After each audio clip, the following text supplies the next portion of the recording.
से लिए आने वाला प्रभु यीशु मसीह की अधिभूत नाम में सबूत लोगों में देता हूँ। लवकरात लवकर येणाऱ्या प्रभू येशू ख्रिस्ताच्या अति पवित्र नावामध्ये सर्वांना ख्रिस्ती अभिवादन। और भी एक दिन प्रभु का पवित्र उपस्थिति में प्रभु हमें लेकर आए आणि अजून एक दिवस प्रभूने त्याच्या पवित्र उपस्थितीमध्ये आपल्याला घेऊन आला। प्रभु की उपस्थिति में रहना कितना आनंद है। प्रभूच्या उपस्थितीमध्ये राहणं किती आनंद आहे। इससे बड़ा आनंद कहीं मिलेगा? याच्यापेक्षा जास्त आनंद कुठे भेटेल का? है ना। प्रभु की उपस्थिति में आनंद का पूरी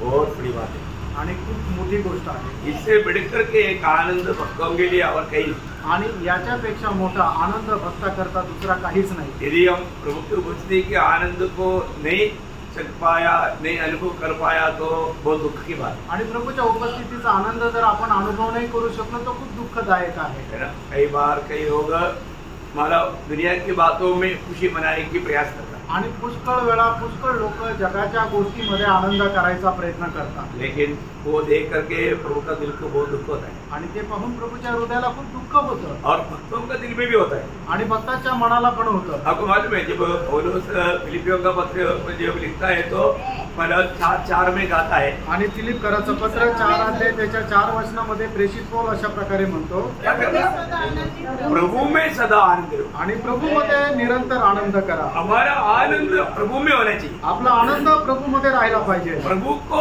का दिल को आनंद करने वाला बात हमारा भी इच्छा होना चाहिए आणि प्रभूच्या हृदयाला आनंद करणारी जी गोष्ट आहे ती करण्याची इच्छा आपली सुद्धा राहायला पाहिजे। बहुत से बार कई लोग जब चुनौती करता है उसमें प्रभु का इच्छा ढूंढता ही आणि पुष्कळ वेळा लोक ज्या वेळेला एखाद्या गोष्टीची निवड करतात त्याच्यामध्ये प्रभुची इच्छा काय आहे हे शोधत नाही। मैं आपको बताना चाहता हूँ आणि मी तुम्हाला सांगू इच्छितो, हमेशा हम कभी भी चुनौती करता है तो इसमें एफेसियों 5:17 के अनुसार प्रभु की इच्छा क्या है ये समझ कर चुनना चाहिए। आणि ज्या वेळेला आपण एखाद्या गोष्टीची निवड करतो त्याच्यामध्ये देवाची इच्छा काय आहे हे समजून घेऊन आपण निवडायला पाहिजे। इफिसकराचं पत्र 5 अध्याय त्याचं 17 वचन वो है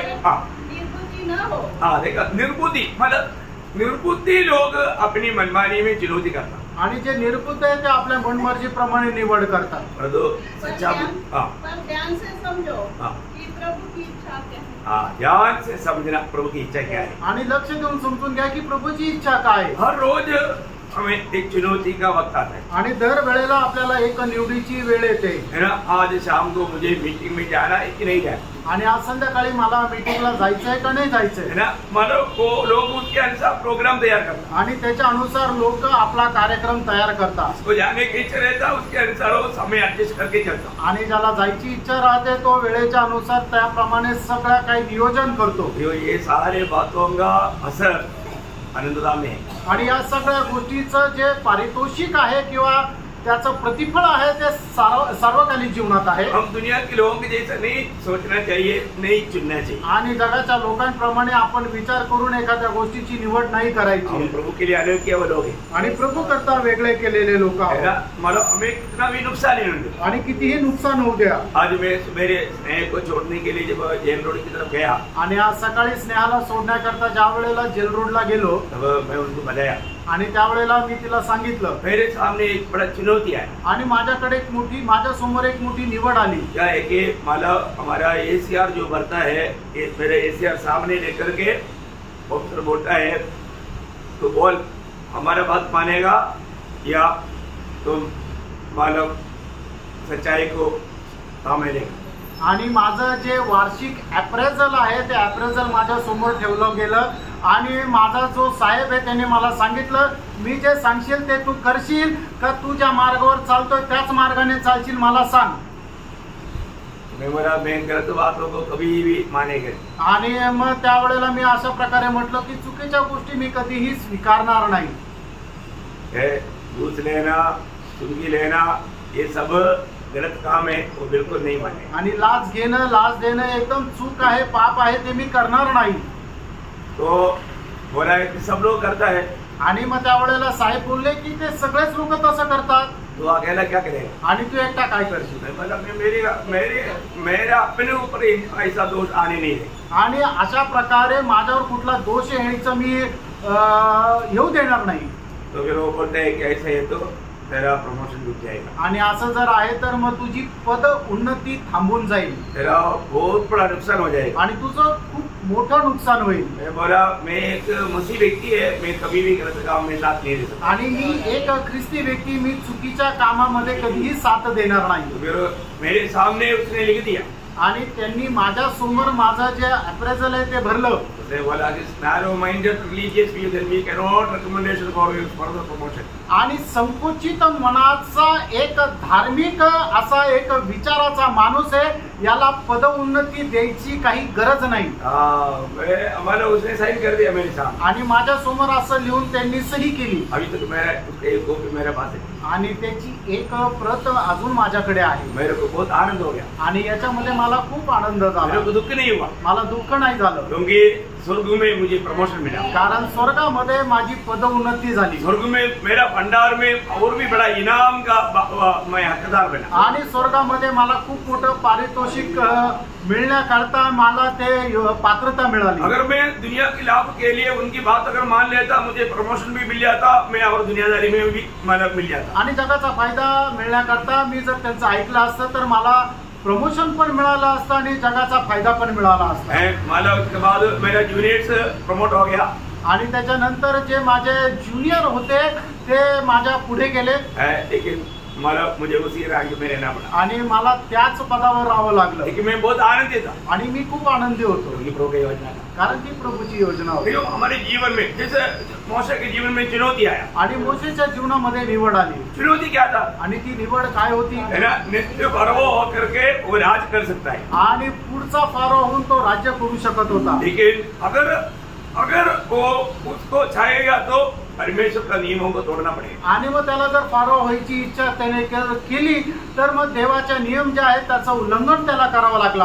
तो पाप का भागीदार बनेगा. आणि पापाचा तो वाटेकरी झाला असता. देखा वहां पर वो लिखा हुआ प्रयोग आप लोगों ने पढ़ा होगा. आणि त्या ठिकाणी लिहिलेला जो शब्द प्रयोग आहे तुम्ही वाचला असेल. इब्रानियों उसका 11 अध्याय का 24 से 26 वचन. आणि हिब्रीकराचं पत्र 11 अध्याय 24 ते 26 वचन. विश्वासी से मूसा ने शहाना होकर फिरौन की बेटी का पुत्र कहलाने से इनकार किया, इसलिए कि उसे पाप में थोड़े दिन की सुख भोगने से, देखा पाप में थोड़े दिन की सुख भोगने से परमेश्वर के लोगों के साथ दुख भोगना अधिक उत्तम लगा. देखो प्रियो है, ये दुनिया की खुशियों में जाने का बोलेगा तो वो पाप में है, वो पाप है. पाप को एक समय हम प्रभु में आने से पहले पाप को पानी की नाही पीने वाले लोग थे. आणि या जगाच्या आनंदामध्ये जाणं म्हणजे एक पाप आहे. आणि प्रभूमध्ये येण्याच्या अगोदर पापाला आपण पाण्याप्रमाणे पीत होतो. देखो बहुत भयंकर बात है. आणि बघा खूप भयंकर गोष्ट आहे. प्रभु में आने के बाद आणि प्रभूमध्ये आल्यानंतर हमको कटोरा नहीं पीना. आणि मग आपल्याला तो प्याला नाही प्यायचा आहे. प्रियो यहाँ पर मोशा बोलता है कि मतलब ये दुनिया की सारी खुशियों में मैं जाएगा तो मैं पाप को खाता पीता है. आणि मोशे असं म्हणतो की जगाच्या आनंदाच्या पाठीमागे जर मी गेलो तर मग पापाला खातो आणि पापाला पितो. परंतु मुझे प्रभु को महिमा देने वाले राह पर चलना है तो मुझे प्रभु के लोगों के साथ कष्ट सहना होगा. आणि प्रभूला गौरव देत जर मला जर चालायचं तर प्रभूच्या लोकांसोबत मला कष्ट पण सहन करावे लागतील. कष्ट का बात आ गया तो लोग थोड़ा घबरा जाते. आणि कष्टाची गोष्ट आली तर लोक जरा घाबरतात. हमारे जीवन कैसा है? आपलं जीवन कसं आहे? चुनौती में हम कैसा है? आणि प्रभूच्या निवडी संबंधाने आपण कसं आहोत? वो ऐसा चुनौती में सच्चा सही चुनौती कौन कर सकता? आणि खरी निवड कोण करू शकतो? उसका आगे पढ़ना. उसने मसीह के कारण निंदित होने को मिस्र के भंडार से बड़ा धन समझा. देखिए अभी मसीह के कारण निंदित होगा तो मिस्र में मुझे करोड़ों करोड़ों मिलेगा, उसे भी बड़ा है मसीह के लिए अच्छा लगेगा. और अभी के लिए नहीं, आगे. क्योंकि उसकी आंखें फल पाने की ओर लगी थी. आज बहुत लोगों का आंखें फल पाने की ओर नहीं लगा. आणि आज पुष्कळ लोकांचे नेत्र जे आहेत ते फळ प्राप्तीसाठी नाही लागलेले. इस जीवन में ही हम अनंत काल में प्राप्त करने वाला बात को प्राप्त कर सकते हैं. आणि हे जीवन जगत असताना सार्वकालिक जीवनामध्ये आपल्याला मिळणारे जे प्रतिफळ आहे ते आताच आपण मिळू शकतो. प्रभु में आने के बाद में मैं आनंददा में कैसा प्रतिफल प्राप्त कर पाएगा, उस बात का एक बहुत बड़ा एक प्रकाश चाहिए, दर्शन चाहिए. आणि प्रभूमध्ये आल्यानंतर सार्वकालिक जीवनामध्ये मी कशा प्रकारे प्रतिफळ प्राप्त करू शकतो याचा आत्मिक प्रकाश आपल्याला असला पाहिजे। ये प्रकाश पाएगा तो, आणि हा प्रकाश जर मिळवला तर एक सच्चा दौड़ पाएगा, एक चांगली धावू शका। है ना। प्रेरित पौलुस ने क्या बोला, आणि प्रेषित पौलाने काय म्हटलं, है ना, जब फिलिपियों का पत्री उसका 3रा अध्याय का 7-8 वचन, आणि फिलिप्पियराचं पत्र 3रा अध्याय त्याचं 7 आणि 8 वचन। परंतु जो बातें मेरे लाभ की थी उन्हीं को मैंने मसीह के कारण हानि समझ लिया है। देखा उनकी चुनौतियां देखिए प्रिय, आणि प्रेषित पौलाची निवड बघा, है ना। ये दुनिया की रीति में जो बात लाभ का था उन्होंने मसीह की खातिर हानि समझ लिया। क्यों हानि समझ लिया?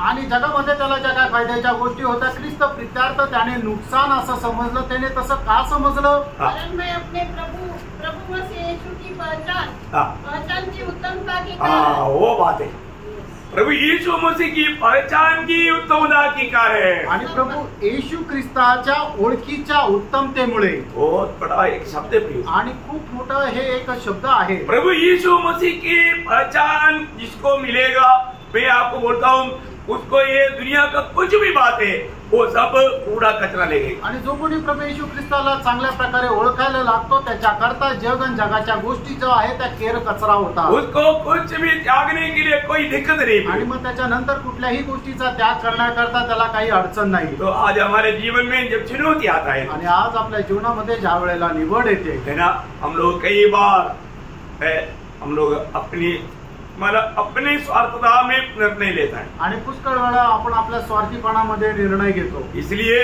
मानव दौड़ में धीमा हो जाता। आणि त्याच्यामुळे आपण जी धावायची त्याच्यामध्ये मंद होतो। आपको मालूम है ये प्रभु के आगमन की बहुत निकटता में हम पहुंच गया है, आणि प्रभूच्या आगमनाच्या एकदम आपण जवळ पोहोचलोय। आज हम प्रचार सुनते सुनते भी प्रभु का आगमन हो सकता है, आज प्रचार ऐकत असताना सुद्धा प्रभूचं आगमन होऊ शकतं। लेकिन हमारी तैयारी कैसे है? आज आपली तयारी कशी आहे, है ना, वास्तव में प्रभु के साथ जाने की सच्चा तैयारी में है क्या? आणि खरोखर प्रभू सोबत जाण्याची तयारीमध्ये आहोत। मेरी जीवन प्रभु को प्रसन्न करने वाला मार्ग में है क्या? आणि माझं जीवन प्रभूला प्रसन्न करणाऱ्या मार्गामध्ये आहे का?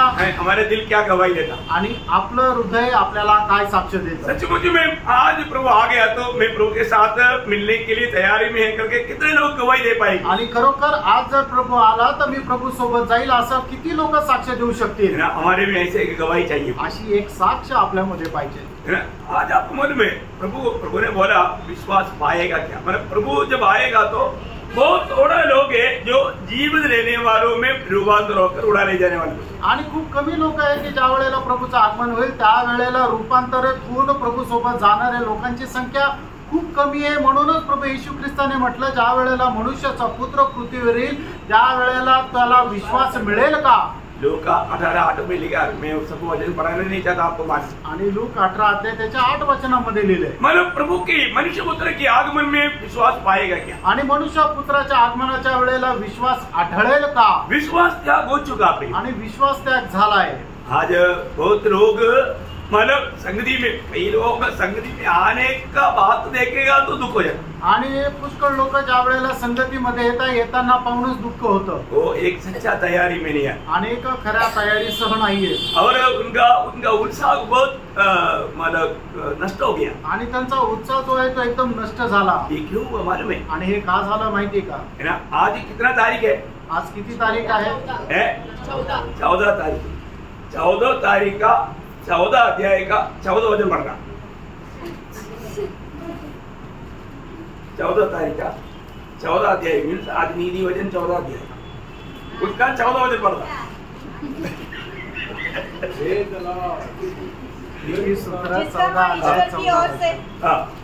जिसका मन ईश्वर की ओर से हट जाता है वो अपनी चाल चलन का फल भोगता है। एक्चुअली वो वचन ऐसे नहीं, मतलब जिसका दिल में विश्वास त्याग हुआ वो धीमा चाल चलता है, आणि ज्याच्या हृदयामध्ये विश्वास त्याग झालेला आहे तो मंदावतो किंवा मंद रीतीने चालतो। वो ध्यान से समझने वाले वचन है प्रिय, आणि खूप चांगल्या प्रकारे समजणारं वचन आहे। एक एक जीवन में उन लोगों का चाल चलन को देख करके हमें मालूम पड़ेगा उन लोग दिल से विश्वास त्याग कर चुका है, आणि मग त्यांची चाल बघूनच समजतं की त्यांनी विश्वास त्याग केला आहे। क्यों का? क्योंकि प्रभु के प्रति उनको एक ज्वलन मन नहीं, आणि प्रभू संबंधाने त्यांना एक ज्वलनशील मन नाही, है ना, संगति में रुचि नहीं, आणि संगतीमध्ये जायला आनंद नाही, प्रार्थना करने में रुचि नहीं, प्रार्थना करण्यामध्ये आनंद नाही, वचन पढ़ने में रुचि नहीं, वचन वाचण्यामध्ये आनंद नाही, गवाही देने में रुचि नहीं, साक्ष देण्यामध्ये आनंद नाही, एक सच्चा पवित्र जीवन बिताने के लिए उत्साह नहीं, आणि एक खरं पवित्र जीवन जगण्याकरता उत्साह नाही, टोटली मानव एक धीमापन का जीवन, आणि एकदम असं सुस्त जीवन.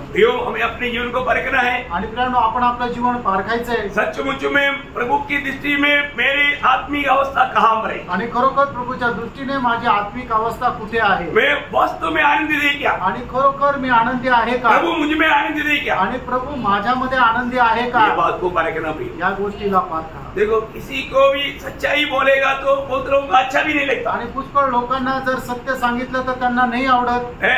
लेकिन मैं एक बात आपको बताना चाहता हूँ, आणि एक गोष्ट मी तुम्हाला सांगू इच्छितो. प्रभु ने हमें इतना सुंदर अवसर दिया है, आणि प्रभूने एवढा सुंदर अशी संधी दिली, और एक मौका नहीं, अजून एक संधी नाही, है ना.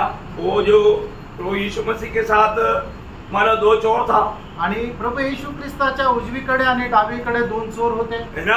एक मन फिर करके प्रभु को अपनाया, आणि एकाने मन परिवर्तन करून प्रभूचा स्वीकार केला, और उसको प्रभु ने बोला, आज तू मेरे साथ मारा सुखलोक में होगा. आणि प्रभूने त्याला असं म्हटलं की तू आज माझ्या सोबत सुखलोक मध्ये राहशील. दूसरे को भी मौका था, दुसऱ्याला पण संधी होती. दोनों साथ में बुरे काम करते थे, आणि दोघं सोबत पापाचं किंवा चुकीचं वाईट काम करत होते. लेकिन अभी एक बच गया भाई, आणि एक वाचला, कभी भी उसका दिल में वो तड़प नहीं आया, आणि तरी सुद्धा त्याच्या मनामध्ये काही तळमळ नाही झाली. दुखदायी बात है ना. आणि किती दुःखदायक गोष्ट आहे. आज वो उस आग में तड़पते तड़पते दिल में सोचता होगा, अरे मैं उससे मर सुना भी था, प्रभु के मुंह से वो शब्द निकला था, मैं कम से कम मैं भी थोड़ा नम्र होकर के प्रभु को ग्रहण किया होता तो ये वेदना भी मैं नहीं आना था. अभी कितना भी सोचने से क्या फायदा.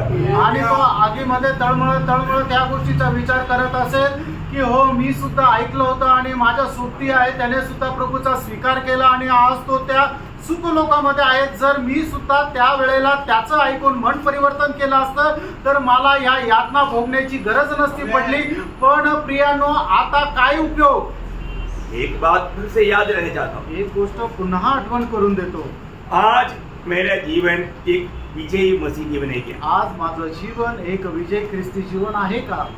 अपना दिल क्या गवाही देता, आणि आपलं मन काय साक्ष देतं. एक टोटल का जीवन मिला करके आप कभी भी नया यरूशलेम में नहीं मिलेगा. आणि एक सर्व मिळून असं एखादं एक गठ्ठा असं जीवन जगून तुम्ही स्वर्गामध्ये नाही जाणार. नया यरूशलेम में आपको मिलना है तो नया यरूशलेम में बहुत बड़ी बात. आणि सर्वात महत्वपूर्ण गोष्ट नवीन यरूशलेम आहे. उस नया यरूशलेम सिर्फ उनके लिए है जो विजयी लोगों के लिए. आणि नवीन यरूशलेम जे आहे ते विजयी लोकांकरता आहे. और वो ये अभी का ये समय अगर नष्ट करेगा, आणि ही वेळ जर तुम्ही नष्ट केली तर फिर चांस नहीं, आणि मग पुन्हा संधी नाही. इसलिए वो बात का गौरव की बातें अभी, क्योंकि मैं आपको कल भी बताया, ये वचन को आप थोड़ा समझने के लिए बहुत प्रार्थना के साथ प्रभु के वचन में रहना. कम से कम और कुछ भी नहीं समझेगा तो ये जो 21-22 अध्याय को आप एक भी क्लास मिस नहीं करना चाहिए, मेरा बहुत नम्र विधी है. आणि इतर काही तुम्हाला नाही समजलं तरी चालेल, पण प्रकटीकरणाचं पुस्तक 21 आणि 22 अध्यायाचा एकही क्लास तुम्ही सोडू नका. क्योंकि ये प्रभु का पवित्र लोगों के लिए है, ये वास्तव में आनंददा के लिए है. इसमें बहुत मौत की बात है और जल्दी इतना लोग समझेगा नहीं, क्योंकि इसमें बहुत से मतलब क्या है चिन्ह रूप में. आणि हे पवित्र लोकांकरता आहे, सार्वकालिक जीवनाच्या या गोष्टी आहे. आणि याच्या ज्या गोष्टी आहेत त्या लोकांना लगेच नाही समजणार, कारण का खूप दाखला किंवा उपमा देऊन सांगितलेल्या गोष्टी आहे. मैं जहाँ इतना ज्यादा मतलब अपने लिए नहीं, मतलब अपने मतलब साथ का नहीं है, इसलिए मैं कई बात को थोड़ा तेज चला गया, स्पीड में चला गया. आणि काही गोष्टी ज्या आपल्या संदर्भाच्या नाहीये त्या न सांगता मी थोडस लवकर पुढे निघून गेलो. लेकिन अभी ये जो बात इस तरह स्पीड में नहीं जाएगा. आणि आता 21 आणि 22 अध्याय जो आहे तो एवढा पटकन नाही संपणार. और मेरा बहुत दिल का चाहत है कि सब लोग ठीक से इसको समझना चाहिए. आणि माझ्या हृदयाची खूप इच्छा आहे की सर्व लोकांनी खूप चांगल्या प्रकारे समजायला पाहिजे. ओके, हमने 21 अध्याय का 2 वचन कल देख रहा था, तीसरा वचन पढ़ेंगे. आणि प्रकटीकरण 21 अध्याय त्याचं 3रं वचन वाचा. फिर मैंने सिंहासन में से किसी को उच्च शब्द से यह कहते हुए सुना, एक परमेश्वर का डेरा मनुष्य के बीच में है। देखो, मनुष्य परमेश्वर का डेरा मनुष्य के बीच में है। वह उनके साथ डेरा करेगा और वे उसके लोग होंगे और परमेश्वर आप उनके साथ रहेगा और उनका परमेश्वर होगा। ठीक है, अब ये बहुत मनोहर बात यहाँ पर लिखा है आणि खूप मनोहर गोष्ट या ठिकाणी लिहिली है ना। आपको मालूम है कि परमेश्वर का सिंहासन में परमेश्वर विराजमान है आणि परमेश्वर आपल्या सिंहासनावर विराजमान आहे। ये परमेश्वर का सिंहासन में कौन कौन बैठा है आणि परमेश्वराच्या सिंहासनावर कोण कोण बसलाय है ना। उसका 22 का 1 वचन भी पढ़ा आणि 22 अध्याय त्याचं पहिलं वचन हे वाचा। उसने मुझे बिलोर की सी झलकती हुई जीवन की जल की नदी दिखाई जो परमेश्वर और मेमने के सिंहासन में से निकलकर। देखा, परमेश्वर और मेमने की सिंहासन से, मतलब ये दोनों को एक करके बताया। आणि परमेश्वर आणि सिंहासन या दोघांना एक करून बोललं। परमेश्वर और मेमने की सिंहासन, परमेश्वर आणि कोकरा यांचं सिंहासन, मतलब इसका मतलब क्या है कि दोनों की एक ही सिंहासन है आणि दोघांचं एकच सिंहासन आहे ना। वहाँ पर कौन है, सिंहासन में कौन बैठा आणि या सिंहासनावर कोण बसलं? पिता और पुत्र बैठा है। पिता आणि पुत्र बसले। तो अभी ये बहुत मतलब परमेश्वर का मनुष्य के साथ का डेरा आणि परमेश्वराचं मनुष्यासोबतचं निवास, परमेश्वर मनुष्य के साथ रहने के लिए प्रभु ने बनाया था आणि परमेश्वराने मनुष्याला आपल्या सोबत राहण्याकरता बनवलं होतं। मतलब हमेशा प्रभु का सबसे बड़ा दिल का चाह था कि मैं मनुष्य के साथ रहूं। आणि परमेश्वराच्या मनाची खूप मोठी अशी इच्छा आकांक्षा होती की मी मनुष्य सोबत राहावं, त्याच्या सोबत वास करावा है ना। प्रभु के लोगों के बीच में रहने के लिए प्रभु ने जब चुने हुए इस्राएल लोगों को जब प्रभु ने निर्गमन की किताब 25 अध्याय का 8-9 वचन में कहा, निर्गमन त्याचा 25 अध्याय त्याच्या 8 आणि 9 वचनामध्ये इस्रायला संबंध इस्रायल लोकांना परमेश्वराने अशा प्रकारे म्हटलं, और वे मेरे लिए एक पवित्र स्थान बनाए कि मैं उनके बीच निवास करूं। मेरे लिए एक पवित्र स्थान बनाए। वो पवित्र स्थान क्या है? निवास मंडप। आणि परमेश्वराने इस्रायलाला आज्ञा दिली की मी त्यांच्यामध्ये राहण्याकरता माझ्याकरता एक निवास मंडप बनवावा।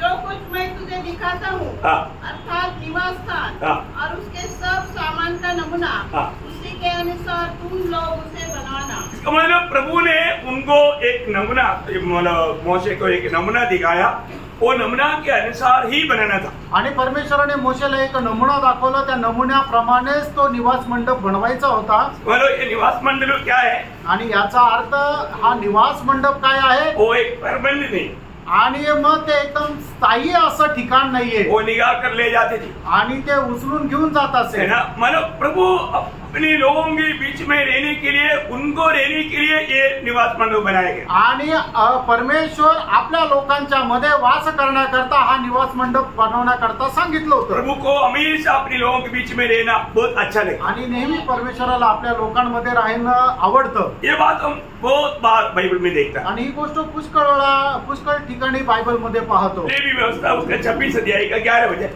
लेवी त्याचा 26 अध्याय त्याचं 11 वचन, और मैं तुम्हारे बीच अपना निवास स्थान बनाए रखूंगा। देखा, मैं तुम्हारे बीच में अपना निवास स्थान बनाए रखूंगा आणि तुमच्यामध्ये मी माझा निवास मंडप ठेवेल। एहेजकेल उसका 37 अध्याय का 27 वचन, आणि एजकेल त्याचा 27 37 का 27 आणि 37 त्याचं 27 वचन। मेरे निवास का तंबू उनके ऊपर ताना रहेगा और मैं उनका परमेश्वर होऊंगा और वे मेरी प्रजा होंगे।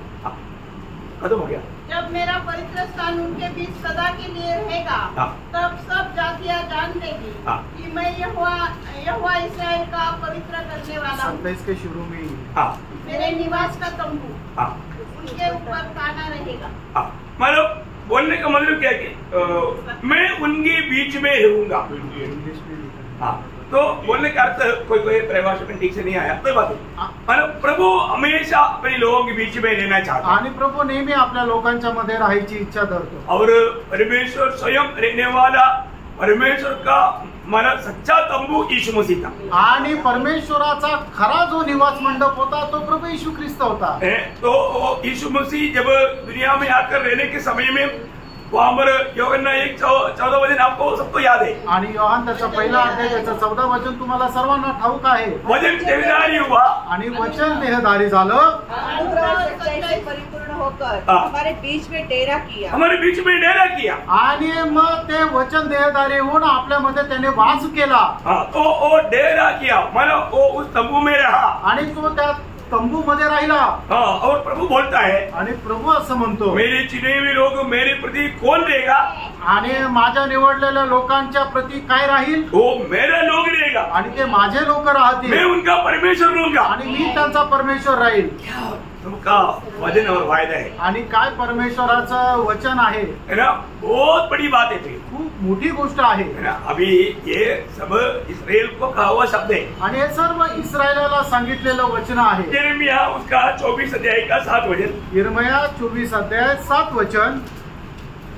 मैं उनका ऐसा मन कर दूंगा कि वे मुझे जानेंगे कि मैं यहोवा हूँ, और वे मेरी प्रजा ठहरेंगे. वे मेरी प्रजा ठहरेंगे. और मैं उनका परमेश्वर ठहरूंगा. मैं उनका परमेश्वर ठहरूंगा. आणि ती माझे प्रजा राहतील आणि मी त्यांचा परमेश्वर राहील. उसका 31 अध्याय का पहला वचन. आणि यिर्मयाह 31 अध्याय पहिलं वचन. मैं सारे इस्राएली कुलों का परमेश्वर ठहरूंगा, और वे मेरी प्रजा ठहरेंगे. देखो बार बार ऐसा यहेजकेल भी किताब 11 अध्याय उसका 20 वचन. यहेजकेल त्याचा 11 अध्याय आणि त्याचं 20 वचन. इन सारे वचनों में हम क्या देखता है? आणि या सर्व वचनामध्ये आपण काय पाहतो? वे मेरे लोग रहेगा और मैं उनका परमेश्वर. आणि ते माझे लोक राहतील आणि मी त्यांचा परमेश्वर राहील. मतलब प्रभु को उनके बारे में ऐसा कहने के लिए आनंद था. आणि प्रभूला त्यांच्या संबंधाने असं बोलण्याकरता आनंद होता. आपको मालूम है जब इस्राएल अपनी मानव वायदा का देश में आकर जब रहने भी लेगा, आणि इस्रायल लोक वचनदत्त देशामध्ये ज्या वेळेला राहू लागले, तभी भी उनको एक पर्व मनाना था. आणि त्यावेळेला सुद्धा त्यांना एकच सण साजरा करायचा होता, तंबुओं का पर्व. आणि तंबूंचा सण है. मतलब तंबुओं का पर्व उनको मतलब मनाना बहुत जरूरी है. वो हर साल में उनको मनाना है. आणि दरवर्षी त्यांना तंबूंचा सण साजरा करायचा होता. उसका अर्थ क्या? त्याचा अर्थ काय? परमेश्वर हमारे साथ. आणि परमेश्वर आमच्या सोबत. हम परमेश्वर के साथ रहने वाला दिन है. आणि आपण परमेश्वरासोबत राहणारा दिवस आहे. लेवी व्यवस्था उसका 23 अध्याय का 33 और 34 वचन. ये बात को समझने के लिए आप पढ़ सकता है. आणि लेवी त्याचा 23 अध्याय त्याचा 33 आणि 34 वचन. यहोवा ने मूसा से कहा, इस्राएलियों से कहा कि उसी 7वें महीने की 15वें दिन से 7 दिन तक यहोवा के लिए झोपड़ियों का पर्व रहा करे. झोपड़ियों का मीन्स तंबुओं का पर्व रहा करे. मतलब आपको समझ में आया? तुमच्या लक्षात आलं की 7 दिवस जो आहे तो तंबूंचा सण राहील. बोलने का मतलब परमेश्वर के साथ रहने का एक अनुभव करके वो लोग मानते. आणि परमेश्वरासोबत राहण्याचा तो एक अनुभव म्हणून ते मानत असे. वो सब एक छाया में था. आणि ते सर्व एक नमुना म्हणून होतं. परंतु जब हम 21 अध्याय में जब आता है उसका सच्चाई या यादार्थ को देखता है. आणि मग ज्या वेळेला प्रकटीकरणाचं पुस्तक 21 अध्यायामध्ये येतो तर आपण जुन्या करारामध्ये जी काही छाया पाहिलं त्याचं प्रात्यक्षिक जे आहे ते 21 अध्यायामध्ये आपल्याला पाहायला मिळतं. अभी जब यूहन्ना को बोला मैं आपको मेमने का दुल्हन दिखाऊंगा, बोलने के बाद क्या दिखाया? आणि मग ज्या वेळेला योहानाला असं सांगण्यात आलं की तू ये, मी तुला जो कोकरा आहे त्याची नवरी दाखवतो. आणि मग ती नवरी म्हणून काय दाखवलं? 21 अध्याय के 9-10 वचन. आणि प्रकटीकरण 21 अध्याय 9-10 वचन. स्वर्गदूतों के पास 7 अंतिम विपत्तियों से भरे हुए 7 कटोरे थे. उनमें से एक मेरे पास आया और मेरे साथ बातें करके कहा, इधर आ, मैं तुझे दुल्हन अर्थात मेमने की पत्नी दिखाऊंगा. तब वह मुझे आत्मा में एक बड़े और ऊंचे पहाड़ पर ले गया और पवित्र नगर यरूशलेम को स्वर्ग से परमेश्वर के पास से उतरते दिखाया. मतलब यीशु मसीह की दुल्हन वो कौन है? आणि प्रभू येशू ख्रिस्ताची जी वधू किंवा नवरी जी आहे ती कोण आहे? सही बात है ना? आप लोग मेरे साथ चलना. अभी आपको समझने में थोड़ा कठिन बात है, इसलिए मैं आप थोड़ा. आणि तुम्हाला समजण्याकरता थोडंसं कठीण जाईल म्हणून तुम्ही सगळ्यांनी एक चित्त होऊन माझ्यासोबत चाला. अभी प्रभु ने मतलब दूत ने दिखाया हुआ मतलब मेमने का दुल्हन कौन है? आणि दूताने योहानाला दाखवलेली त्या कोकऱ्याची नवरी ती कोण आहे? नया यरूशलेम. नवीन यरूशलेम है ना? तो नया यरूशलेम क्या है? आणि नवीन यरूशलेम काय आहे? तंबू है. आणि तो एक निवास मंडप आहे. सही बात है. खरं आहे. तो नया यरूशलेम में कौन रहता? आणि नवीन यरूशलेम मध्ये कोण राहतं? नया यरूशलेम में जय पाया हुआ लोग और त्रिएक परमेश्वर मतलब पिता पुत्र पवित्र आत्मा। आणि नवीन यरूशलेम मध्ये पिता पुत्र पवित्र आत्मा आणि विजय प्राप्त झालेले लोक। अभी आपने अभी तक स्थान तक समझा करके जानने के लिए मैं आपको पूछना चाहता हूँ, यहाँ पर प्रभु का वचन कहता है कि प्रभु हमारा अपने लोगों के बीच में रहेगा, तंबू डालेगा। वो तंबू क्या है? नहीं, वो तंबू नया यरूशलेम बोलेगा तो क्या है? विजय लोग और पिता पुत्र पवित्र। ओके, इतना सही बात है। और भी निकल के आएगा, मतलब आपको ये समझना चाहिए। आणि तुम्हाला हे समजायला पाहिजे की प्रभूने जे सांगितलं की तो आपल्या पवित्र लोकांसोबत वास करेल, ते तंबू मध्ये वास करेल। तो तंबू म्हणजे काय आहे तर नवीन यरूशलेम आहे। आणि नवीन यरूशलेम मध्ये काय आहे तर पिता पुत्र पवित्र आत्मा आणि जे विजय प्राप्त झालेले लोक ते त्या ठिकाणी राहतील। तो मनुष्य के साथ परमेश्वर का तंबू आणि मनुष्यासोबत परमेश्वराचा तंबू। ये मनुष्य कौन है? हा मनुष्य कोण आहे? ये मनुष्य कौन है? आप लोग इतना समझा वो जानना है। आणि तुम्हाला किती समजलं ते जाणायचं आहे ना, क्योंकि हम लोग उसका मतलब दूर का भाग में आगे अभी आ रहा है। आणि ते खूप अशा महत्वपूर्ण भागामध्ये आपण आलोय। अभी मतलब तंबू बोलेगा तो नया यरूशलेम है, आणि तंबू म्हटलं तर नवीन यरूशलेम आहे। नया यरूशलेम बोलेगा तो विजय लोग और पिता पुत्र पवित्र आत्मा है। आणि नवीन यरूशलेम म्हटलं म्हणजे विजय लोक आणि पिता पुत्र आणि पवित्र आत्मा आहे, है ना। मतलब जो भी समय में विजय पाया हुआ सब लोग इस नया यरूशलेम के अंदर है। आणि ज्या पण काळामध्ये विजय प्राप्त झालेले जे लोक आहेत ते सगळे नवीन यरूशलेम मध्ये आहेत। और पिता पुत्र पवित्र आत्मा भी है। आणि पिता पुत्र आणि पवित्र आत्मा पण आहे। परंतु यहाँ पर लोगों के बीच में तंबू आणि लोकांच्या मध्ये तंबू। अभी तंबू नया यरूशलेम है आणि तंबू जो आहे तो नवीन यरूशलेम मध्ये ये आहे। लोग कौन है? आणि हे लोक कोण आहे? करेक्ट। इसको आप लोग समझ में आ रहे हैं, आप समझते हुए चल रहे हैं। आणि याचा अर्थ तुम्हाला ते समजत तुम्ही चालत आहे। इसका बहुत लोग इधर उत्तर नहीं देता था, आप लोगों ने आपने एकदम बोल दिया। तो मैं एक बात आपको बताना चाहता हूँ, ये कौन जाति के लोग हैं? आणि हे जातीचे लोक कोण आहेत? हजार साल में जो महाक्लेश से पार होके जो 1000 साल के राज्य में आया हुआ जाति का, उसमें भी एक और भी फर्क है। 1000 साल में नहीं, वो भी फर्क है। 1000 साल में जो ना इसराइल के साथ परमेश्वर के साथ रहा, म्हणजे फोर्थ वर्ल्ड वॉर को मतलब उसका भी साथ करेक्ट पकड़ में आया, मतलब समझ में आया ना ये बात। देखो यहाँ का विषय क्या है ना, विषय बहुत अभी का जो आगे का एक एक पॉइंट बहुत गहरा है, इसलिए थोड़ा इसको समझना हमारे लिए बहुत श्रेष्ठ बात है। ये प्रकाश मिल गया ना, आपका दिल आपका निर्णय सब बदलेगा। इसलिए मैं आपको थोड़ा स्लो जाएगा, लेकिन ये विषय यहाँ पर जानना है कि ये लोग कौन है। ये लोग मतलब महाक्लेश के दिनों में यहूदी लोगों को मदद किया हुआ लोगों को, परमेश्वर से आशीषित लोगों, तुम्हारे लिए जगत की उत्पत्ति से तैयार किया हुआ राज्य में प्रवेश करो बोल के उनको प्रवेश कराएगा। किनको? जो महाक्लेश में यहूदियों को मदद किया उनको दहीने, और जो सताया उनको बाएं, तो दहीने वालों को प्रवेश होने के लिए मौका मिलेगा। आणि महाक्लेशामध्ये ज्या लोक जातीच्या लोकांनी यहूदी लोकांना सहाय्य केलं त्या लोकांना परमेश्वर जो आहे तो आपल्या उजवीकडे ठेवेल, आणि ज्या लोकांनी सहाय्य नाही केलं त्यांना तो डावीकडे ठेवेल, आणि जे उजवीकडे असणारे लोक आहेत त्यांना तो त्या दिवसामध्ये तो 1000 वर्षाच्या राज्यामध्ये परमेश्वर प्रवेश करून देईल। अभी ये लोग 1000 साल प्रभु के साथ राज्य में आएगा, आणि हे लोक 1000 वर्ष परमेश्वराच्या प्रभु सोबत राज्य करतील। ये लोगों का मतलब संख्या बढ़ेगा, आणि हे लोकांची संख्या वाढेल, क्योंकि उस समय में शादी होगा, आणि त्यावेळेला लग्न होईल, बच्चा होगा, आणि मुलं होतील। उनकी आयु एक पेड़ की समान बोलेगा तो मतलब 900 950 मतलब 1000 के करीब आने वाला ऐसा लंबा आयु रहेगा। आणि त्यांचं जे आयुष्य ते खूप मोठं राहील, 900 950 वर्ष ते जीवन जगतील। उस समय में भी मृत्यू रहेगा, आणि त्यावेळेला सुद्धा लोक मरतील। लेकिन इस 1000 साल के एंड में क्या होगा? आणि या 1000 वर्षाच्या शेवटी काय होईल?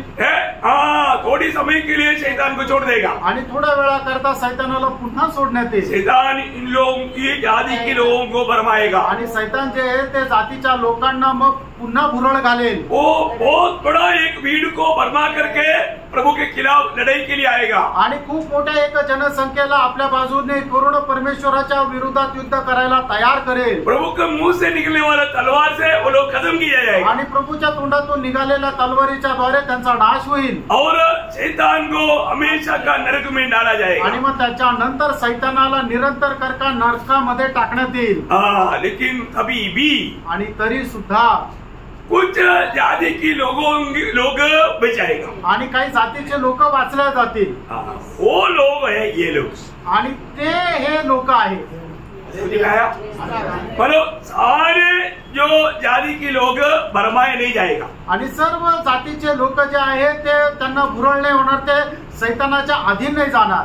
वो लोग मतलब ये पृथ्वी जल जाने के बाद में नया आकाश और नया पृथ्वी में आएगा. आणि मग ज्या वेळेला पृथ्वीचा नाश होईल त्यावेळेला नवीन पृथ्वी आणि नवीन आकाश येईल.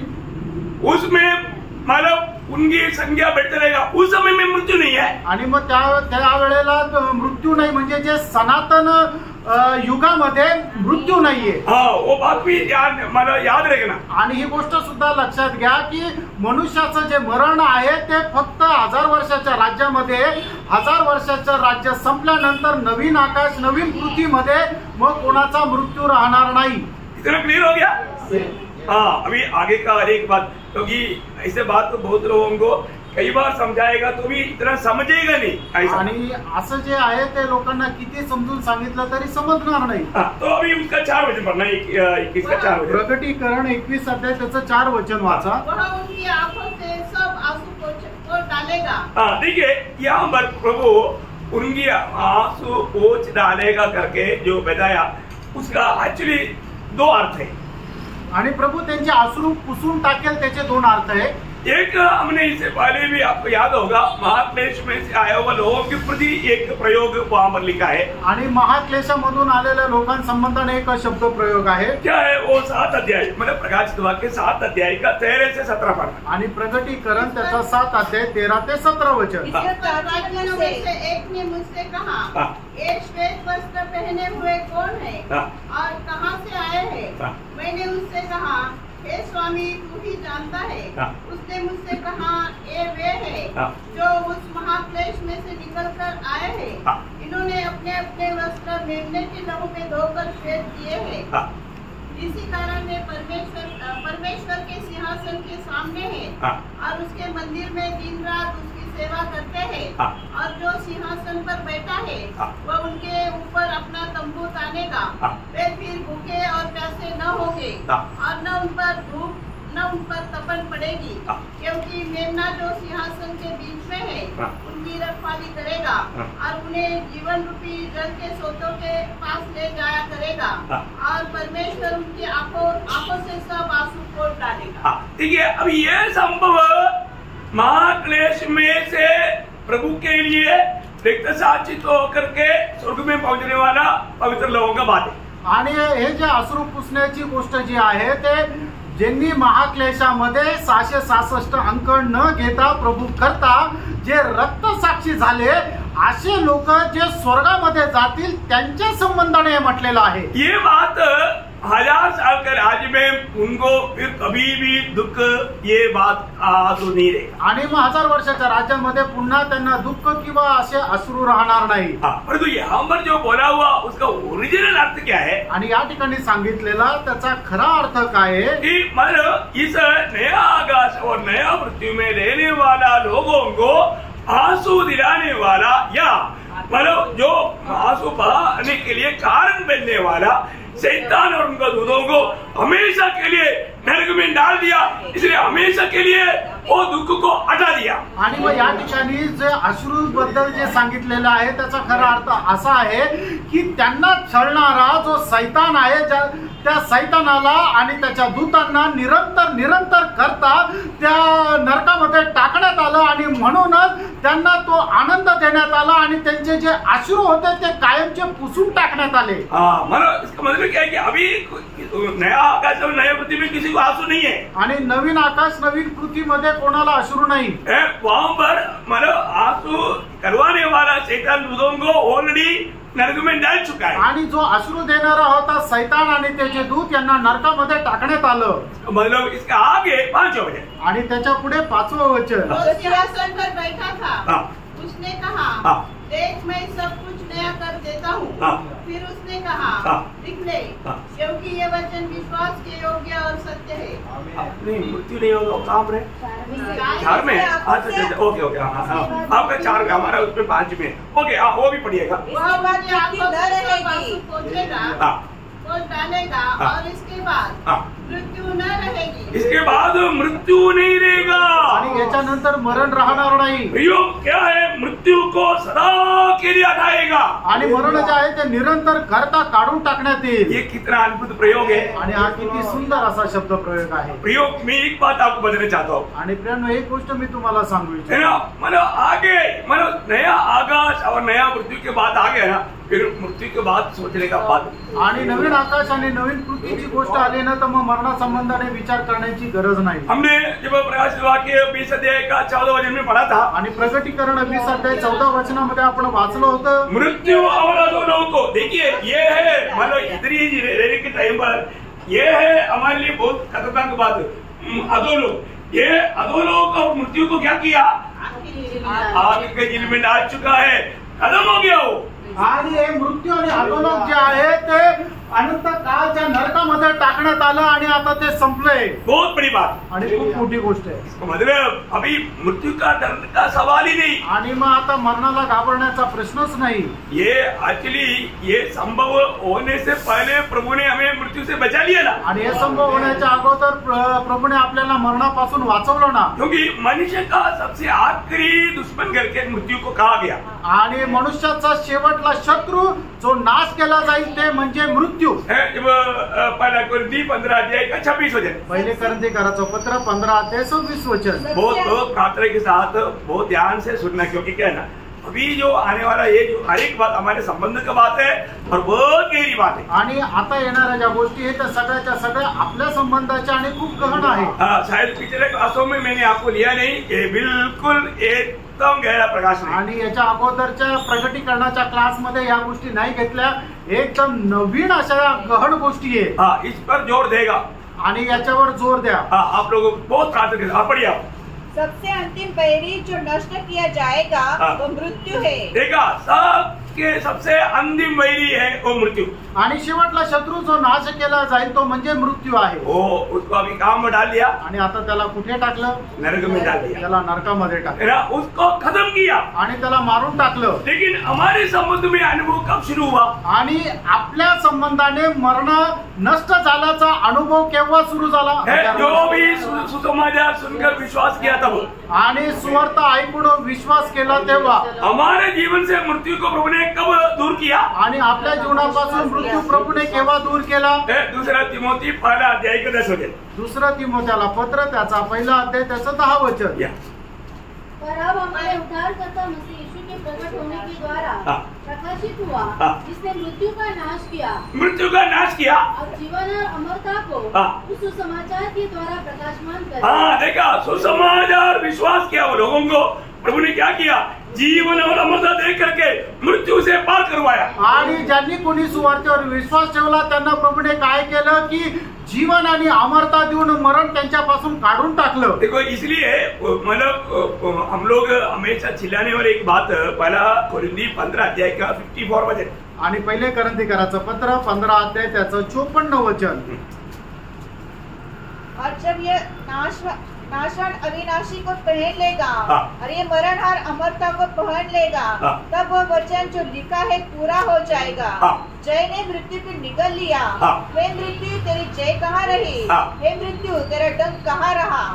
मृत्यु का डंक पाप है और पाप का पद व्यवस्था है। अयो देखा, प्रभु ने हमें इस व्यवस्था के लाभ से और उस पाप की सजा से सब प्रभु ने बचाया, मृत्यू पर हमें विजय दिया। आणि प्रभूने आपल्याला या श्रापापासून वाचून मरणावर विजय दिला। तब से हम लोग मृत्यू के ऊपर विजय पायावर हो गई है आणि तेव्हापासून मृत्यूवर विजय प्राप्त झालेले लोक आहो। परंतु ये मृत्यू को अभी आपको मालूम है भाई यूहन्ना 5:24 में प्रभु ने क्या बोला था? आणि यूहन्ना 5:24 वचनामध्ये प्रभूने काय म्हटलं होतं? जो भी प्रभु यीशु का सुसमाचार सुनकर विश्वास किया वो लोग मृत्यू को पार करके आनंद जीवन में प्रवेश कर चुका है। आणि मग जेवढ्या लोकांनी या सुवार्तेवर विश्वास केला त्यांनी सार्वकालिक जीवनामध्ये प्रवेश करून चुकले आहे।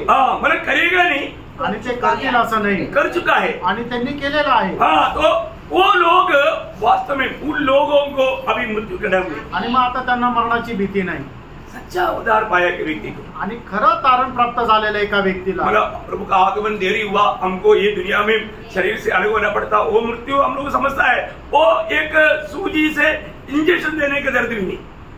आणि मग प्रभूच्या आगमनाला जर उशीर झाला तर आपण या शरीरामध्ये एक मृत्यू प्राप्त करू शकतो, पण मग आपल्याला तो मरणाचं जे वेदना आहे ते छोटस सुई दिल्यानंतरची वेदना आहे, तेवढं छोटीशी वेदना आहे। मैं बोलता हूँ मृत्यू हमारे लिए एक बड़ा प्रमोशन है ना, आणि मरण जे आहे ते आपल्याला खूप मोठं प्रमोशन आहे। एक उद्धार पाया व्यक्ति के लिए मृत्यू एक विषय नहीं, आणि तारण प्राप्त झालेल्या व्यक्ती करता मरण एक खूप मोठा विषय नाही। एक प्रकार बोलेगा तो आनंद की बात, एक प्रकारे सांगायचं झालं तर आनंदाची गोष्ट आहे। सच्चा उद्धार पाया व्यक्ति मृत्यू के बाद सुनेगा तो खुशी से उड़ी मारेगा, आणि खरं तारण प्राप्त झालेला व्यक्ती जर मरणासंबंधाने ऐकलं तर आनंदाने उड्या मारेल। भक्तों का गवाही आपने सुना होगा, आणि पुष्कळ भक्तांची साक्ष तुम्ही ऐकली असेल।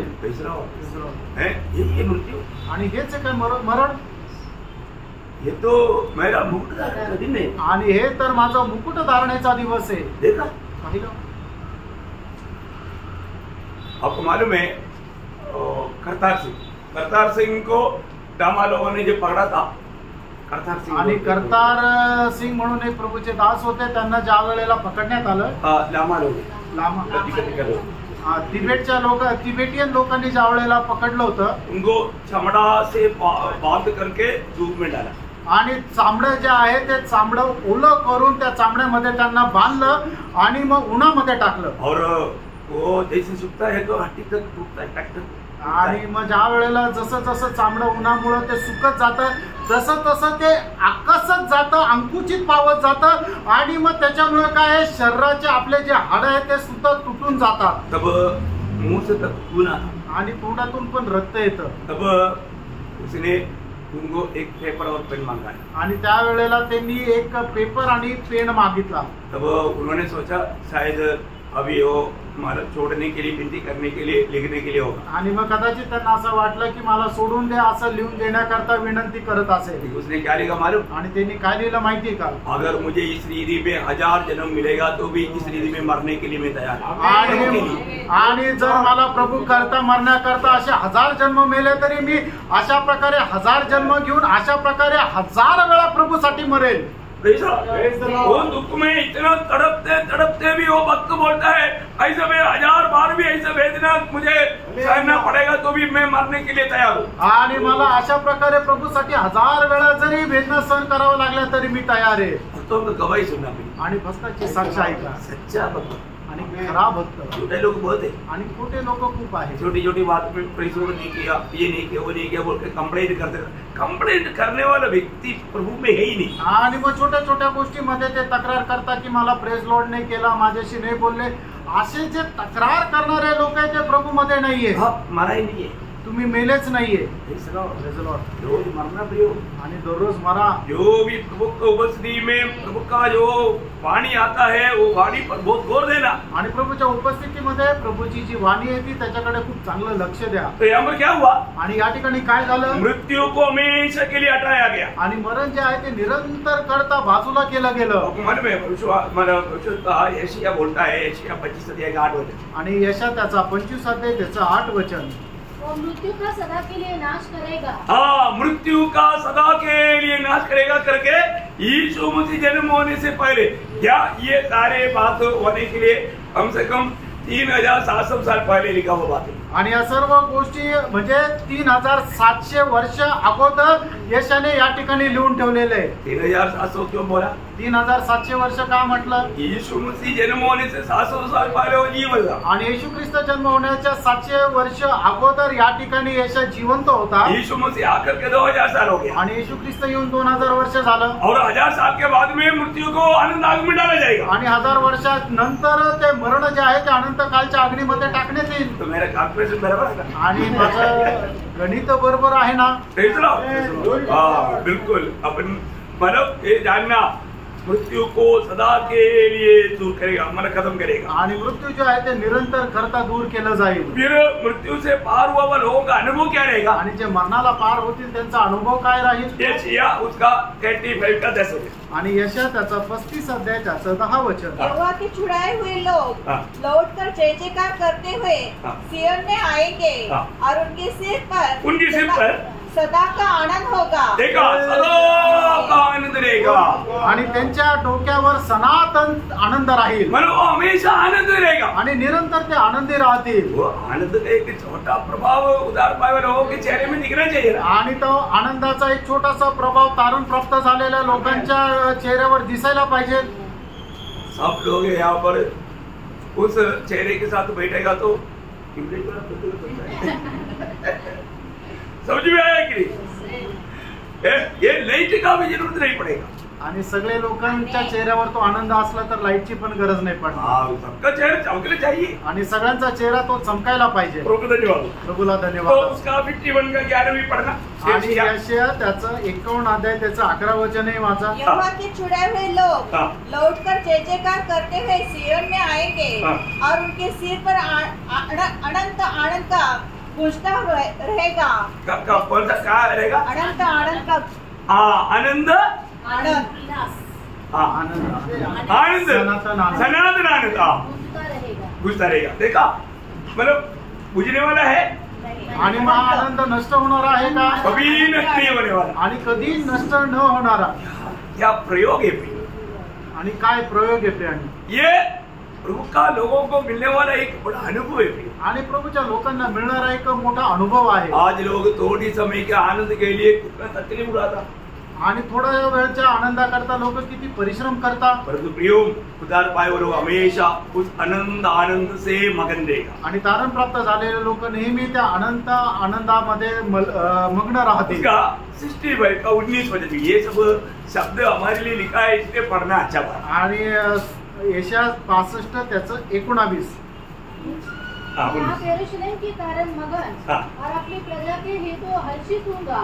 उसमें फिर रोने या चिल्लाने का शब्द न सुनाई पड़ेगा। हाँ, देखा, हम पर कभी भी रोने का चिल्लाने का बिल्कुल शब्द सुनाई नहीं देगा। आणि मग त्या ठिकाणी रडण्याचा आणि ओरडण्याचा आवाज ऐकू येणार नाही। प्रियो, आदम को जब बनाया वो मृत्यु रहित अवस्था में हमेशा रहने के लिए बनाया। आणि आदामाला परमेश्वराने जे बनवलं ते मरण विरहित अवस्थेमध्ये राहून जीवन जगण्याकरता बनवलं। और उसकी पीढ़ी में कुछ लोगों को मृत्यु रहित अवस्था में नया आकाश और नया पृथ्वी में रहने के लिए मौका मिलेगा। आणि मग त्याच्या पिढीमध्ये राहणाऱ्या लोकांना मृत्यू विरहित नवीन आकाश नवीन पृथ्वीच्या त्या अवस्थेमध्ये राहण्याची संधी भेटेल। कैसा अवस्था में? आणि कशा अवस्थेमध्ये? मतलब शरीर की अवस्था आणि शरीराच्या अवस्थेमध्ये।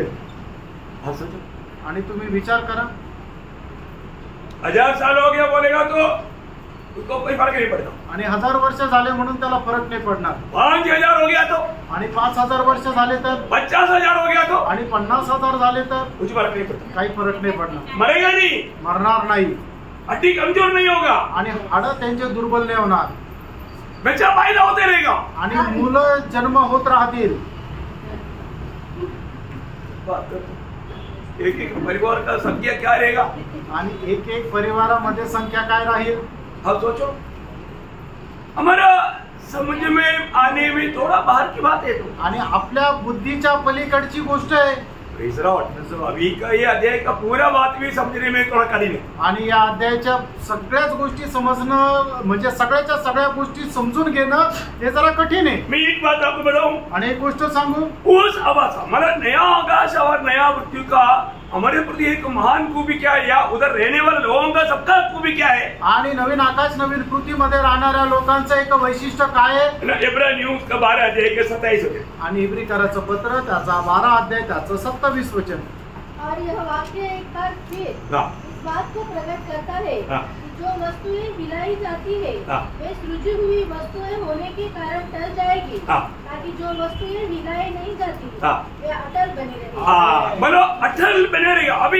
अभी जो नया आकाश और नई पृथ्वी बोलेगा तो वो अटल बना रहेगा, कभी भी चेंज नहीं होगा. आणि नवीन आकाश नवीन पृथ्वी जे म्हटलं आहे ते अटल राहील, ते कधीही ढळणार नाही. इसका अलावा उस समय का अवस्था हमारा सबका मेमोरी में पुराना बात आएगा नहीं. वो शब्द आपको कितना खुशी दिलाएगा, आणि मग ते शब्द आपल्याला किती आनंद देतील की आपल्याला जुनं काहीच आठवणार नाही.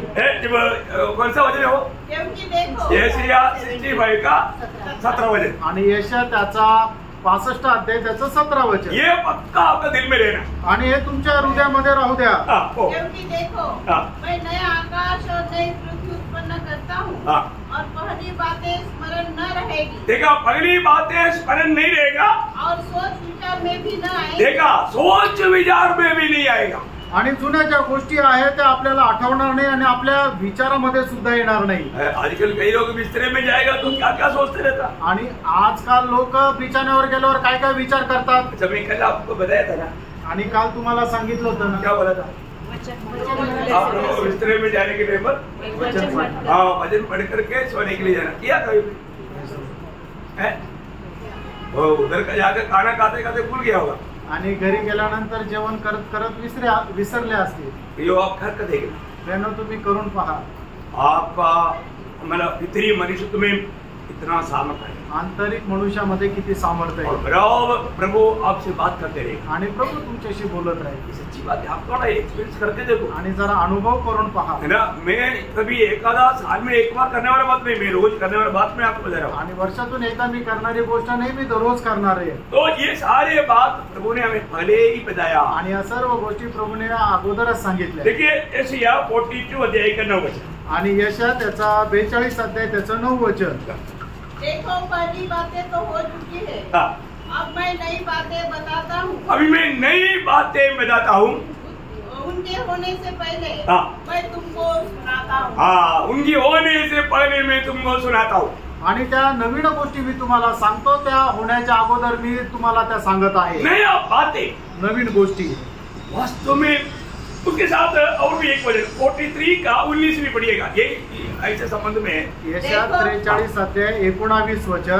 देखो मैं एक नई बात करता हूँ, वह अभी भी प्रकट होगी. क्या तुम उससे अनजान रहोगे? मैं जंगल में एक मार्ग बनाऊंगा. बोले का अर्थ, मैं नया बात मतलब एकदम होने वाला बात को प्रभु आदि से बदलता है, प्रकट कर देता है. आणि नवीन होणाऱ्या ज्या गोष्टी आहेत त्या प्रभू सुरुवातीपासून आपल्याला प्रगट करतो. यही बात है, जो कोई मसीह यीशु पे वो नया सृष्टि है. आणि जे कोणी ख्रिस्त येशू मध्ये आहे ते नवीन उत्पत्ती आहे. पुराना बातें मिट गया आणि जुन्या गोष्टी त्या होऊन गेल्या. देखो सब कुछ नया बन गया. आणि बघा सर्व काही नवीन झालं. प्रियो एक बात सच है, आणि प्रियो एक गोष्ट खरी आहे, प्रभु हम प्रेम करने वालों के लिए तैयार किया वो बात. आणि प्रभू ज्यांच्यावर प्रेम करतो ते आपण आपल्या करता तयार केलेल्या गोष्टी. मला 1 कोरिंथी 2:9 पहिले करंथीकराचं पत्र त्याचा 2 अध्याय त्याचं 9 वचन. परंतु जैसा लिखा है, जो बातें आंखों ने नहीं देखी और कान ने नहीं सुनी और जो बातें मनुष्य की चित्त में नहीं चढ़ी, वे ही है जो परमेश्वर ने अपने प्रेम रखने वालों के लिए तैयार की है. देखिए, मतलब प्रभु को प्रेम करने वालों के लिए तैयार किया हुआ बात, पर किसी भी प्रकार किसी ने आंख में देखा नहीं, कान में सुना नहीं और चित्त में चढ़ा नहीं. आणि परमेश्वराने ज्याच्यावर प्रेम करतो त्याच्या करता तयार करण्यात आलेल्या ज्या गोष्टी आहेत त्या कुठल्या डोळ्याने पाहिल्या नाही, कुठल्या कानाने ऐकल्या नाही आणि कोणाच्या मनामध्ये त्या भावनेमध्ये पण नाही आल्या. वो बात इस दुनिया में रह करके सीखने वाला व्यक्ती है, सच्चा प्यास बुझाने वाला व्यक्ती. आणि त्या ज्या गोष्टी आहेत त्या गोष्टी शिकणारा जो व्यक्ती आहे तो व्यक्ती खरा आहे की ज्याला तहान लागल्यानंतर तो आपली ताण भागवतो. आणि प्रकटीकरण 21 अध्याय 6 वचन. फिर उसने मुझसे कहा, ये बातें पूरी हो गई है, मैं अल्फा और ओमेगा, मैं अल्फा और ओमेगा, आदि और अंत हूँ। मैं अल्फा और ओमेगा, आदि और अंत है। उसका संक्षिप्त में उसका अर्थ क्या है? आणि मी अल्फा आणि ओमेगा आणि त्याचा थोडक्यामध्ये अर्थ काय आहे? शुरुआत भी नहीं और अंत भी नहीं, मतलब सबका कारणभूत मैं हूँ और सबका अंत करने वाला भी मैं हूँ, या उसको पूरा करने वाला भी मैं हूँ। आणि सगळ्या गोष्टी बनवणारा पण मी आहे आणि सगळ्या गोष्टींचा शेवट करणारा पण मी आहे। ये अल्फा और ओमेगा या आदि और अंत का समझित अर्थ। आणि हे अल्फा आणि ओमेगा किंवा आदि आणि अंत याचा थोडक्यात अर्थ। सबका मूल कारण प्रभु है आणि सगळ्यांचं मूळ कारण जे आहे तो प्रभू आहे और उसको पूर्ण करने वाला भी प्रभु है आणि त्याला पूर्ण करणारा सुद्धा प्रभू आहे। इसलिए प्रभु बोलता है आणि म्हणून प्रभू असं म्हणतो, प्यासे लोग मेरे पास आकर पियो, आणि जे तहानलेले त्यांनी मजकडे यावं आणि प्यावं। प्रभु के पास से जीवन जल पी करके संतुष्ट होने के लिए प्रभु बुला रहा है आणि प्रभूकडे येऊन जीवनाचं पाणी पिऊन संतृप्त होण्याकरता प्रभू बोलवत आहे। जब यीशु मसीह दुनिया में था आणि ज्या वेळेला प्रभू येशू ख्रिस्त जगामध्ये तो होता, आपको याद होगा वो शबरिया स्त्री से बात करने के टाइम पर आणि त्या शिमरोनी स्त्रीशी बोलत असताना तो यूहन्ना 4:10 हो जाए आणि योहान 4 अध्याय त्याचं 10 वचन।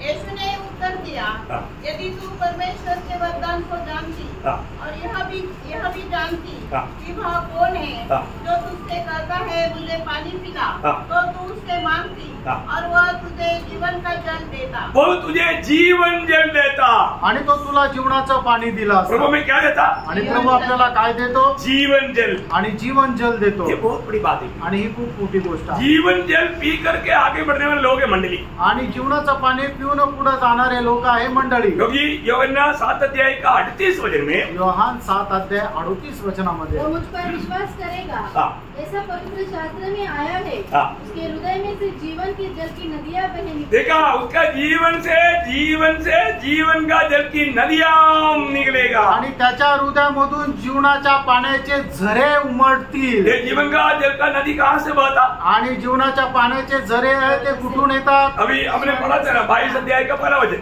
आणि प्रकटीकरण 22 अध्याय त्याचं पहिलं वचन, परमेश्वर और मेमने के सिंहासन से निकलकर। देखा, उस सिंहासन से निकलता है आणि त्या सिंहासनामधून येतात। इसलिए ये जो सिंहासन से निकलने वाला जीवन जल क्या है? आणि या सिंहासनामधून येणारं जीवनाचं पाणी काय आहे? हे पवित्र आत्मा।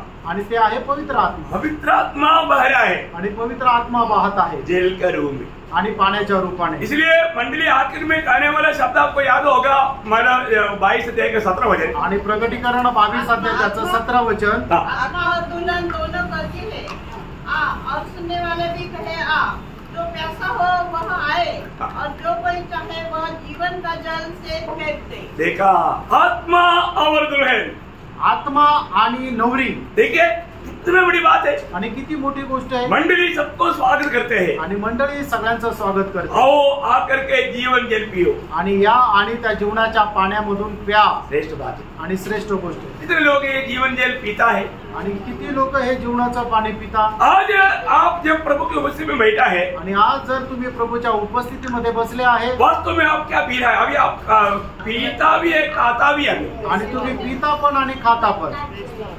सही बात है। क्या खाता पीता? आणि काय खाता आणि काय पिता? वचन। वचन। वचन बोलेगा तो क्या? आणि वचन म्हटलं तर काय?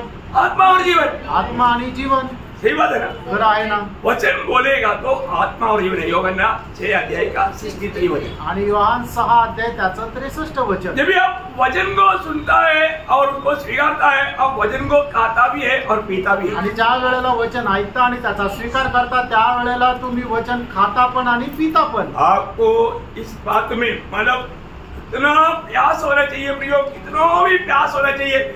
मैं आपको बोलता ना, मतलब प्रभु में आने के बाद में और हर साल में कम से कम 3-4 बार बाइबल नहीं पढ़ता है तो वो एक विजयी जीवन बिताने वाला व्यक्ति है करके नहीं बोल सकता। आणि दरवर्षी 3-4 वेळा जर बायबल नाही वाचत तर मग तो व्यक्ती एक विजयी जीवन जगणारा व्यक्ती असं नाही म्हणू शकत। क्यों? का? क्योंकि वो भी उनके लिए कम पड़ता, कारण त्यांच्याकरता ते पण कमी पडतं। एक सच्चा विजयी जीवन बिताने वाला आणि एक खरा विजयी जीवन जगणारा प्रभु का वचन को कितना भी पिएगा तो उनका प्यास और भी बढ़ेगा। आणि प्रभूचं वचन कितीही पिलं तरी त्यांची तहान अधिक वाढेल।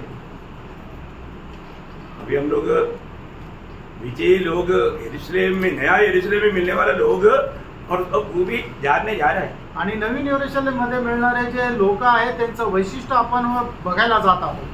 अभी 7 वचन में अभी जाने का टाइम नहीं, आणि 7व्या वचनाकडे जाण्याकरता वेळ नाहीये. अगला कल का क्लास में 7 वचन और 8 वचन और 11 तक के वचन बताने का कोशिश करूंगा. आणि उद्याच्या क्लास मध्ये 11 वचनापर्यंत सांगण्याचा प्रयत्न करेल. आप लोग पढ़कर ध्यान करके आए आणि तुम्ही वाचून मनन करून या. म्हणजे आपण टाइम पर बंद करने सीख लेता. आणि वेळेवर बंद करणं चांगलं राहतं. लेकिन अभी जो भी आपको मैं बताने के लिए आ रहा हूँ, अभी तक आप लोगों ने सुना वो बात नहीं, उसमें से बहुत फर्क बात है. आणि आतापर्यंत तुम्हाला ऐकलेल्या गोष्टी नाहीये तर वेगळ्या गोष्टी मी तुम्हाला सांगणार आहे. बहुत मतलब वचन का बहुत बड़ा एक गहरा प्रकाश है. आणि वचनाचं खूप एक गहन प्रकाशन. ये बताने में मुझे बहुत दिनों से बहुत उत्साह था. आणि हे बोलण्याकरता खूप दिवसापासून मला उत्साह होता. लेकिन कई लोगों ने प्रोत्साहन दिया तो प्रकाशित वाक्य का क्लास शुरू किया. आणि काही लोकांनी प्रोत्साहन दिलं तर मग प्रकटीकरणाच्या क्लासला सुरुवात केली. अभी प्रभु की कृपा से हम उसका खास भाग में आ गया.